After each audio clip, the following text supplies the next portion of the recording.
Parfait. Donc, je vous invite à tourner dans 1 Timothée, chapitre 2. Aujourd'hui, il va être question des chrétiens et des autorités civiles. Pourquoi on va voir ça aujourd'hui? Eh bien, pour deux raisons, premièrement. Luc Anger et son équipe est dans le foyer pour vous donner de l'information sur le groupe Unité, Voix pour les valeurs chrétiennes. Et lorsqu'on en a discuté au conseil, parce qu'il ne s'agit pas d'un groupe qui est un ministère de l'Église, c'est un groupe ou un regroupement d'individus, de citoyens qui se mobilisent pour faire la promotion des valeurs chrétiennes et défendre les valeurs chrétiennes dans l'espace public puis auprès de nos autorités. Et lorsqu'il a été question, on a discuté là-dessus, et suite à cette discussion-là au conseil, eh bien, merci, on a cru bon d'amener la parole sur le sujet. Qu'est-ce que la Bible dit sur le sujet des autorités civiles? Et il y en est question dans 1 Timothée chapitre 2. Mais ce qui est important de considérer, ce qui est important de comprendre, pourquoi à l'heure actuelle, on doit mettre un accent là-dessus en tant que citoyen chrétien? Eh bien, c'est parce que si on regarde ce qui est en train de se passer en Occident, c'est très problématique. En ce moment, à l'heure où on se parle, en Californie, ce n'est pas très loin de chez nous, là. C'est aux États-Unis, dans la terre de liberté. Ce qu'on est en train de négocier puis discuter, c'est qu'on veut faire passer une loi où est-ce que toute littérature ou toute intervention publique ou toute organisation qui enseigne que, par exemple, une famille est composée d'un père et d'une mère, eh bien, devrait ne pas avoir la liberté de s'exprimer. Et donc, ça touche les églises. Et même, on est en train de discuter à dire, à ce moment-là, on devrait même interdire la vente de la Bible, parce que la Bible enseigne la vision traditionnelle de la famille. Mais ça, c'est aux États-Unis, ce n'est pas au Canada. Mais au Canada, qu'est-ce qui se passe? En Alberta, eux autres ne sont pas en train de discuter de ce projet de loi-là. Là, il y a la loi 24 qui a été adoptée.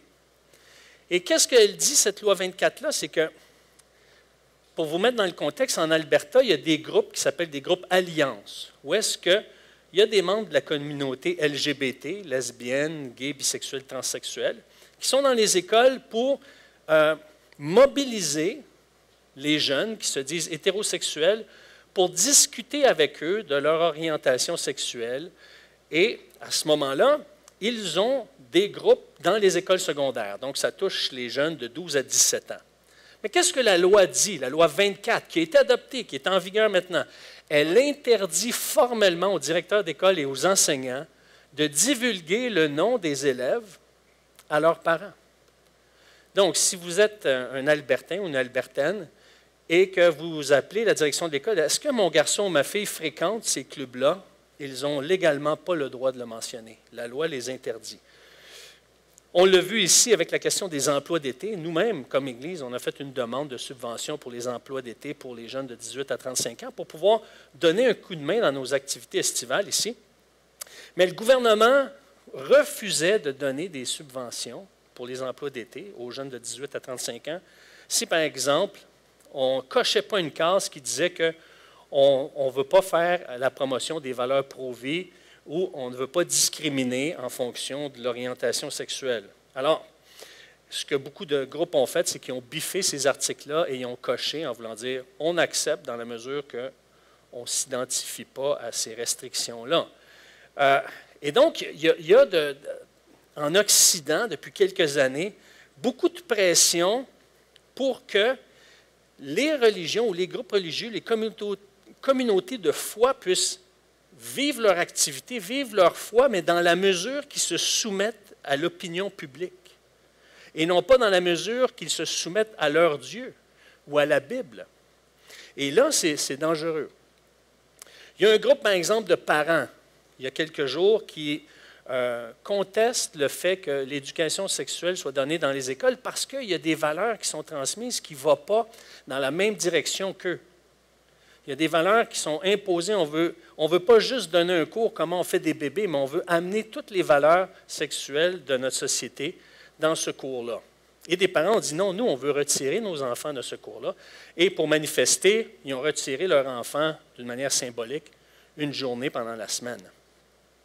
Mais savez-vous, c'est quoi l'argument de ceux qui veulent que l'éducation sexuelle soit donnée dans les écoles? L'argument principal, c'est qu'ils disent les enfants ne sont pas à l'aise de parler de sexualité avec leurs enfants. Et savez-vous quoi? Sur la plateforme francophone de 20 minutes, donc 20 minutes, dans un article intitulé « Jeunes et sexualité, parents, amis, Internet, médecins, avec qui préférez-vous parler? » Et ce que cet article-là nous dit, c'est que à cause de la pression des pères puis les fanfaronnades, eh bien, les enfants, eux, ne s'ouvrent pas et ne veulent pas discuter de ces thèmes-là dans l'école parce qu'ils ont peur de faire rire d'eux ou d'être pointés du doigt. Alors, ils vont sur la toile, ils vont sur Internet pour chercher l'information. Et donc, il y a une intimidation.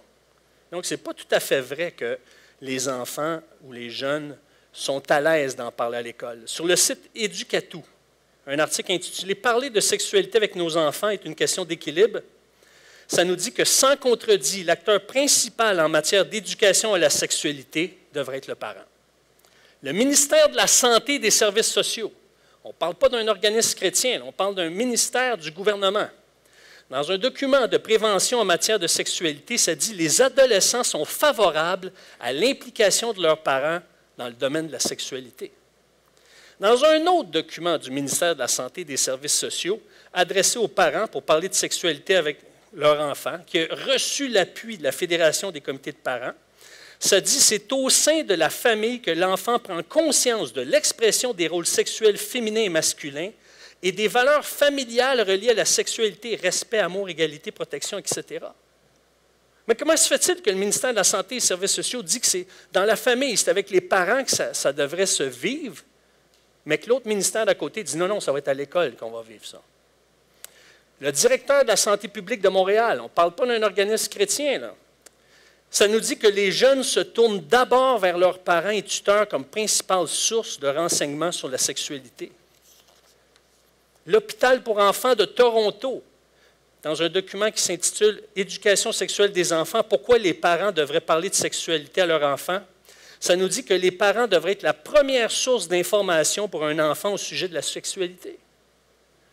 Et je vous dis toutes ces choses-là parce que peu de chrétiens vont se prononcer ou vont émettre leurs convictions, leurs opinions sur plein de sujets et on laisse passer des choses et ce que ça fait, c'est qu'au bout de la ligne, on perd de plus en plus de liberté et on a de moins en moins d'influence.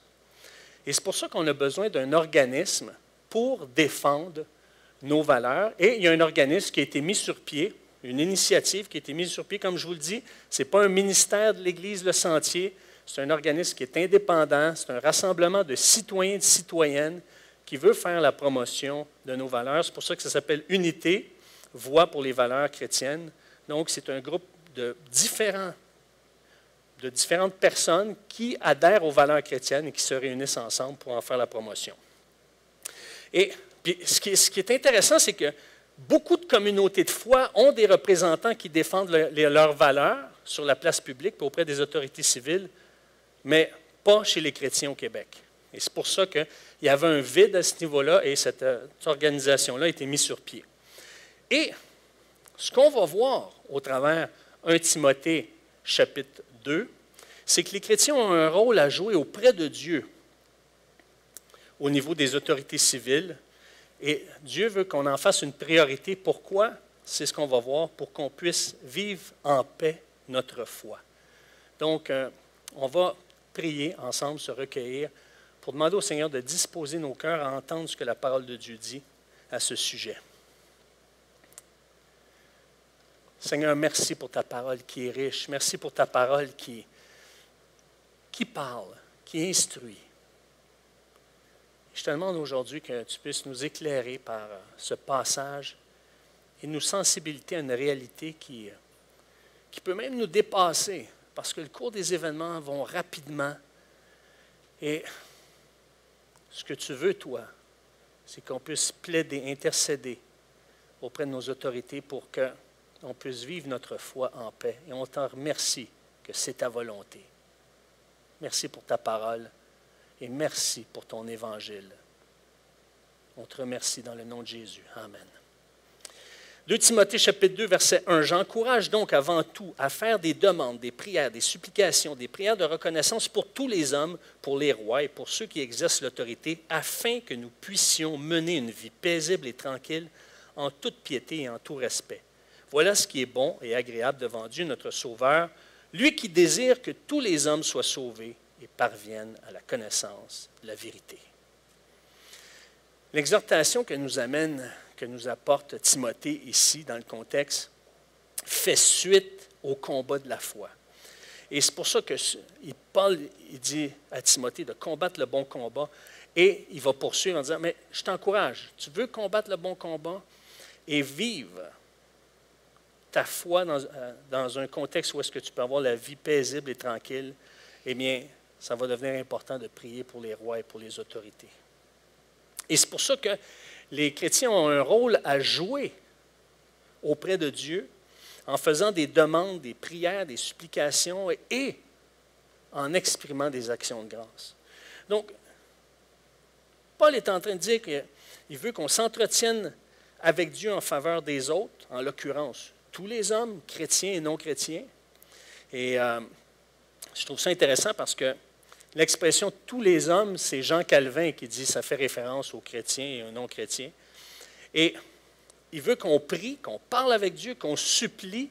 Et le mot « supplier » ici, c'est s'adresser à lui comme si on est en pénurie, comme si on est en manque, comme si on a un besoin primordial. Et l'accompagner d'actions de grâce, de remerciements. Pourquoi? Parce que des fois, on peut se plaindre devant Dieu, puis on oublie de le remercier pour tout ce qu'il nous a apporté, tout ce qu'il nous donne, tout ce qu'on a reçu. Et donc, Dieu veut que, justement, on prie pour tous les hommes, mais également pour les rois et pour les autorités civiles. Et pourquoi? Parce qu'il veut que nos autorités puissent être sauvées, puissent parvenir.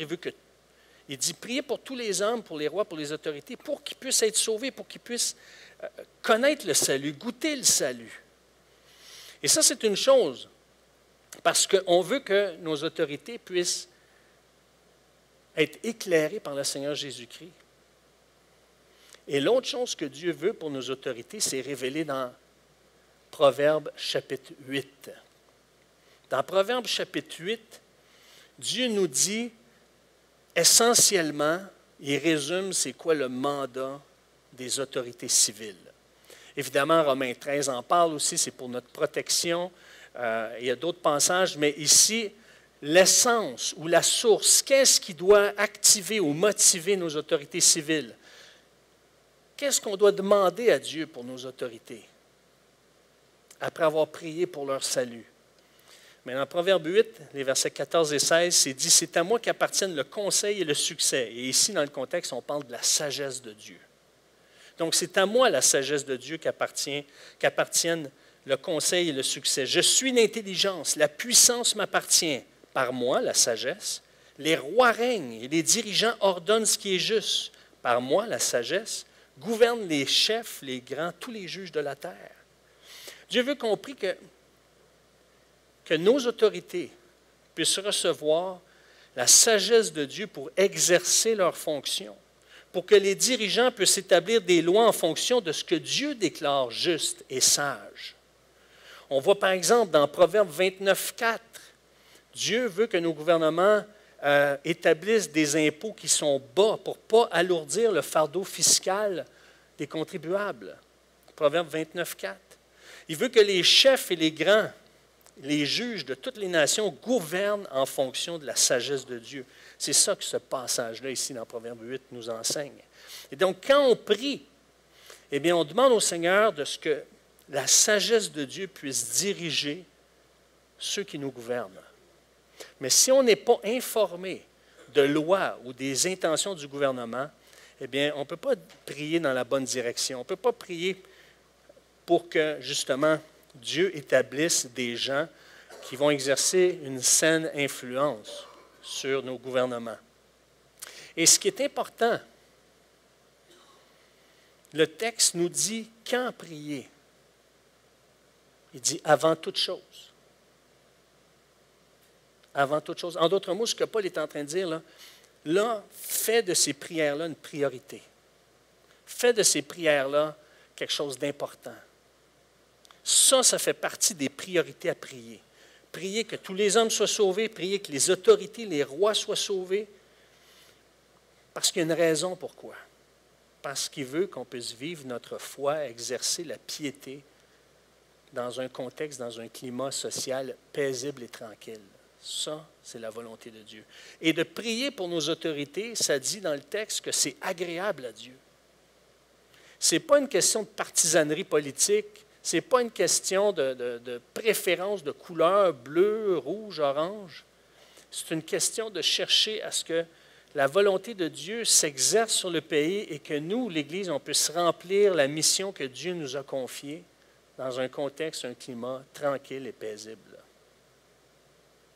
Et c'est pour ça qu'on a besoin des groupes comme le groupe Unité pour être informés puis savoir quoi prier.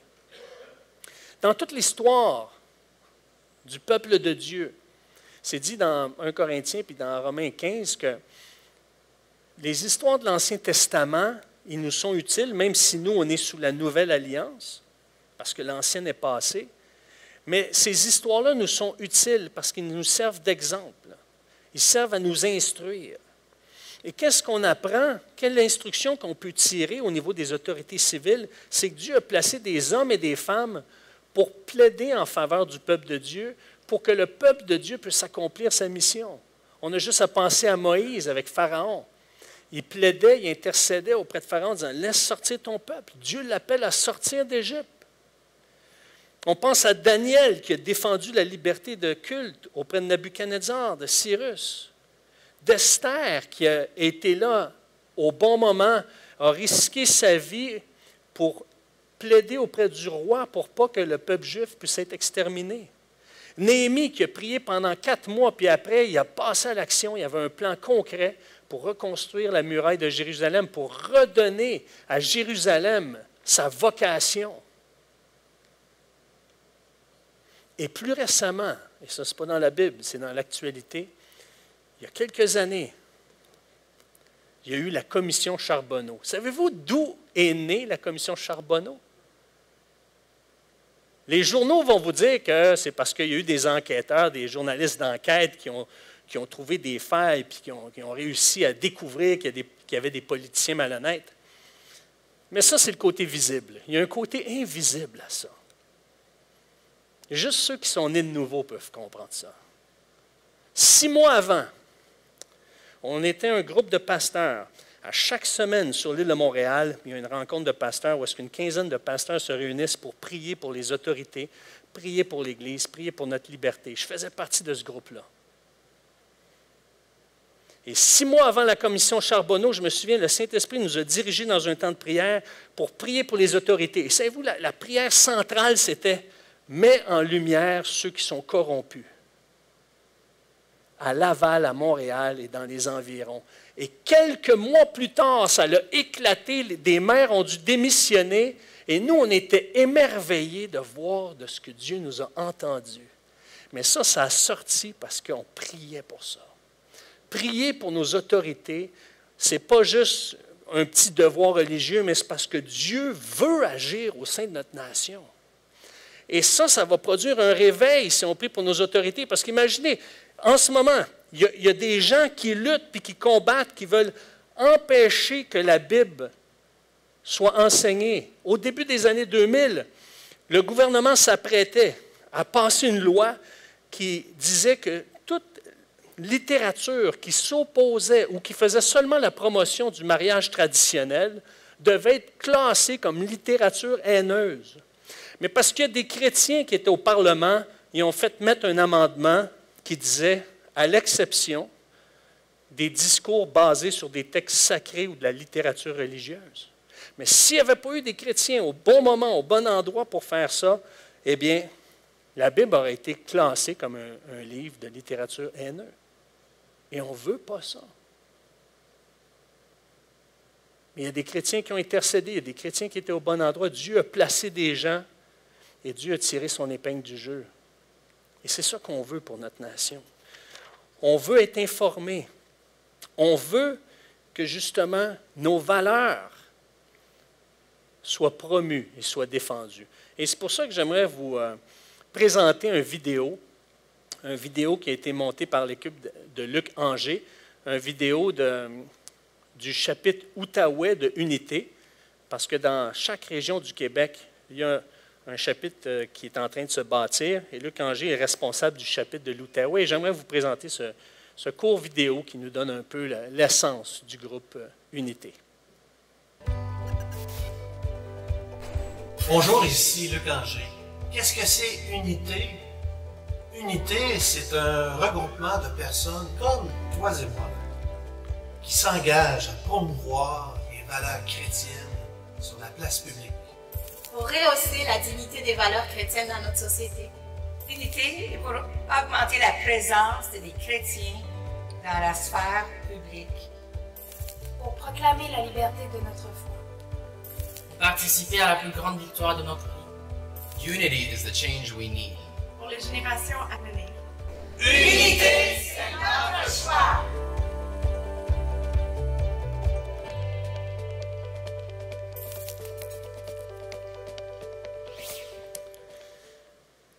Vous savez, c'est important d'être renseigné de ce qui se passe pour pouvoir prier d'une façon spécifique.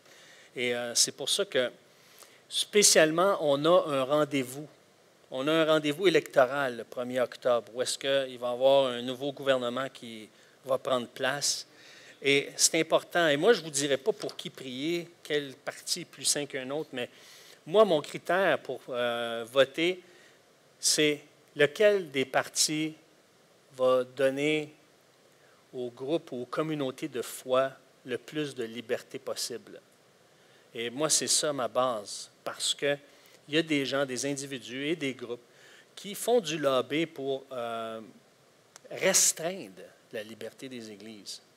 Et pourquoi, le texte nous dit, pourquoi on doit prier pour tous les hommes, pour les rois, pour les autorités civiles. Et ça nous dit dans le texte, et pour mener une vie paisible et tranquille en toute piété et en tout respect. Et vous allez dire, oui, mais ça contredit ce que le Seigneur Jésus a dit. Il dit, celui qui va vivre pieusement en Jésus-Christ va être persécuté. Paul a mentionné ça.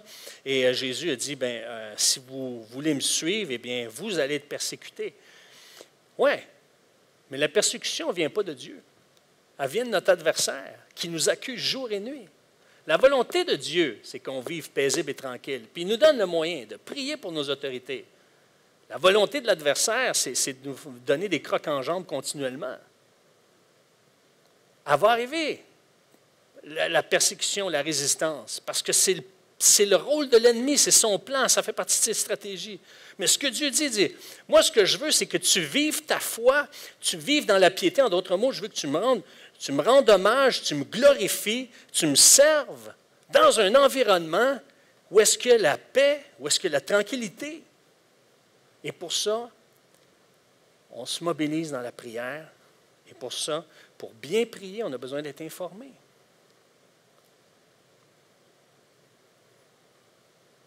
Et on doit exercer notre foi, notre piété dans le respect. Et Pierre en parle également. C'est dans le respect qu'on doit exprimer justement ce qui soutient notre foi. Et si on prie pour les autorités, pour les rois, et qu'on mène une vie paisible et tranquille, le texte nous dit que c'est agréable à Dieu. C'est pour ça qu'on a besoin d'un organisme comme le groupe Unité. Et on va voir ensemble c'est quoi le rôle, le mandat d'Unité. Unité, c'est un lobby québécois reconnu, donc Unité a sa charte et reconnue officiellement, qui vise la promotion des valeurs chrétiennes auprès des différents paliers de gouvernement, que ce soit municipal, provincial ou fédéral. Et ce regroupement de Québécois, de citoyens québécois, a pour but de recruter, de supporter et d'organiser des activités de financement pour un but, promouvoir nos valeurs sur la place publique. C'est pour ça que les objectifs d'Unité, c'est de mettre en valeur nos principes, être la voix des citoyens silencieux qui partagent nos valeurs, parce qu'il y a plein de gens à travers le Québec qui partagent nos valeurs, mais ils ne savent pas à qui s'identifier. Augmenter la présence des chrétiens dans la sphère publique, promouvoir la liberté de religion et protéger notre liberté de prêcher l'Évangile. Et donc, ça s'adresse à qui? À des gens passionnés, des gens qui veulent contribuer, des gens qui considèrent que cette cause leur tient à cœur. Et donc, si ça te rejoint, eh bien, UVVC, Unité, Voix pour les valeurs chrétiennes, c'est pour toi. Et en devenant membre, bien, tu vas pouvoir être informé et pouvoir intervenir si jamais il y a des causes qui t'interpellent au niveau de ce groupe-là. Et donc, c'est pour ça, en conclusion, et j'invite les musiciens à s'approcher, ce qu'il faut considérer, c'est que Paul va dire dans Éphésiens 6, après avoir parlé du combat de la foi, après avoir parlé justement de toute l'armure que le chrétien doit porter, il va demander aux églises, parce que la lettre aux Éphésiens était appelée à circuler, pas juste à être lue à Éphèse, mais circuler dans les autres églises. Il va demander aux églises de prier pour que le message de l'Évangile puisse être prêché et délivré librement dans l'Empire romain. Librement et hardiment. Et ça, on est à une époque où est-ce qu'on remet en question cette liberté-là d'enseigner l'Évangile et tout le conseil de Dieu. Et c'est important qu'on puisse se prononcer et dire non, nous, on veut continuer à vivre cette liberté-là. Cette liberté-là est une grâce, est un cadeau de Dieu, mais il est continuellement remis en question. Et c'est pour ça qu'on est appelé à revendiquer nos droits. L'apôtre Paul a revendiqué son droit de citoyen romain. On arrivait pour le battre dans Actes 22-25. Il dit hey, un instant, est-ce que c'est permis de battre un citoyen romain? Il utilisait son droit de citoyen pour continuer à exercer le ministère qui lui était adressé. Il en a appelé à César. Il a cherché à être en contact avec les fonctionnaires de l'État. On voit ça dans Romains 16-23 et Philippiens 4-22. Et il a réussi à être en contact avec les fonctionnaires de l'État. Pourquoi? Parce qu'il voulait influencer l'entourage de César. Influencer politiquement? Non, influencer par l'Évangile. Et, dernier passage en terminant, deux textes qu'on retrouve dans Proverbe 28. Proverbe 28-4, ça dit « Ceux qui abandonnent la loi de Moïse, font l'éloge du méchant ou du rebelle, mais ceux qui la respectent les combattent. » Et ça fait partie de notre rôle de chrétien en tant que citoyen, de combattre le mal, de combattre la rébellion envers Dieu, d'une manière respectueuse et civilisée, évidemment. Et Proverbe 28 se dit « Au lever des criminels, l'humain se cache, à leur perte, les justes se multiplient. »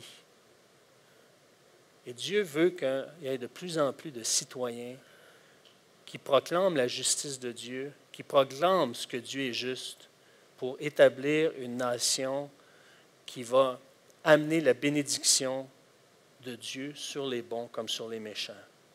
Et c'est pour ça que ma prière, c'est que la volonté de Dieu soit faite sur la terre comme au ciel. Que la volonté de Dieu soit faite sur la terre comme au ciel. Que les valeurs de Dieu, les valeurs du royaume soient promues sur la terre parce qu'elles sont celles de Dieu. Et c'est comme ça qu'on va être une source d'encouragement, d'inspiration pour notre société. Et ça commence d'abord pour la prière, prier pour le salut de nos autorités et prier que Dieu leur donne la sagesse. Mais comment vont-ils faire pour connaître la sagesse de Dieu s'il n'y a pas de chrétiens à leur côté pour leur faire connaître? Et c'est pour ça que le groupe Unité a été mis sur pied, pour faire connaître la sagesse de Dieu à ceux qui nous dirigent.